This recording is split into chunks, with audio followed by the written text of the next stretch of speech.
Imaginary Drugs is a modern-headed 56-page self-contained science fiction fantasy anthology featuring a dozen stories ranging from 1 to 8 pages. The book originally began as a platform for me to showcase my work, but I soon expanded it to include the efforts of a select handful of my immensely talented fellow FUBAR alum. Their comics complement the tone of this volume perfectly, and their addition results in a far more overall potent reading experience. First among our contributors and one of my direct collaborators on ID is artist Jonathan Brandon Sawyer. Jonathan drew our cover and 2 interior 8-pagers, Saint in the City and Murder Culture.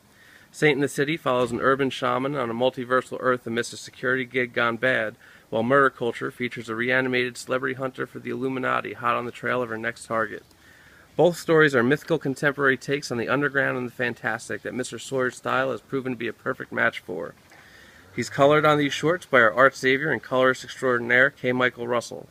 Kurt's lush, vibrant tones make Jonathan's line work sing, and neither one of us could be any happier with the results.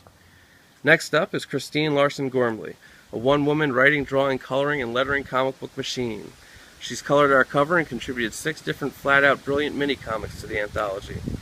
From the uniquely envisioned futurescape of Hunter, to the deceptively gut-wrenching horror of Sacrifice, to the warm and fuzzy, eco-conscious feels of The Song, Christine has the envious ability to deliver the most powerful and poignant of narratives in the most minimal of spaces. She's a natural-born, stone-cold storyteller and a true comic-booking force to be reckoned with.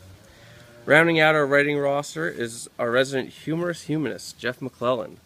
Jeff's contributions to ID include the 2-part Eternal Flame with Paul Tucker. Eternal Flame is your everyday love story about a girl and her sentient intergalactic spaceship. Stylistically, Paul is just as adept at depicting a cafe date in Paris as he is the unnerving vastness of deep space tragedy. Jeff's 3rd contribution to ID is a brand new installment of his Teddy and the Yeti property. This time around, he's joined by artist Pietro, whose crisp, expressive line and visual narrative carries us through the silent tale of black op agents, pan-fried meats, and literal puppy love. We also have a few stretch goals we're including in this campaign. For every $1,000 we hit over our goal, we'll be expanding our pinup gallery. We have commitments from Steve Becker, Aloysius Santos, Jason Copeland, Jeff McComsey, and a few others waiting to put pen to paper. If we double our initial goal, we'll be including an additional 8-page story written by myself and illustrated by Kevin Enhart. It's a 21st century reimagining of a classic Golden Age public domain superhero called Hyper. I adapted his civilian identity to serve as a tribute to a very dear friend of mine who passed away earlier this year, Michael McQuaid. There are also cameos of his wife and 2 boys, as I figured the kids would get a little thrill out of being fictionally immortalized alongside their pops. Kevin has done a bang-up job on the short, and if we don't reach the stretch, the story will serve as a lead in our next volume of ID. I hope we've impressed you guys and gals enough to dig deep into your pockets and fund our collective passion project. If you like what you've seen but can't afford to shell out the cash at the moment, please share our link on any and all social media outlets you may frequent. It's important to us to spread the word as far and wide as possible, as you never know where you'll find your next fan.